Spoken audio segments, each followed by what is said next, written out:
Hi Dave, welcome to Designing Spaces. Thank you.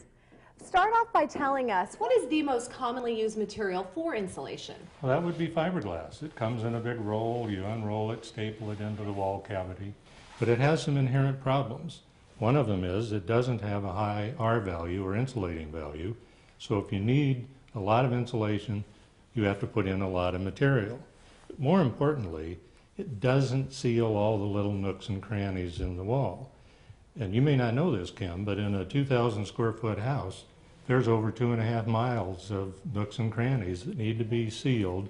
And if you don't do that, the air flows in and out without your control. So besides fiberglass, what are some of the other options? Well, the best option these days, the state-of-the-art option, is closed-cell polyurethane foam insulation. It's sprayed into the wall. It expands several times its original size, and as it expands, it fills those cracks and crevices.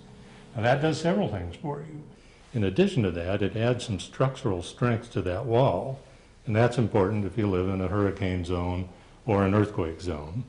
It also keeps the sound, the outside sound, out, and that could be important if you live by the airport or by a train track or you have a noisy neighbor.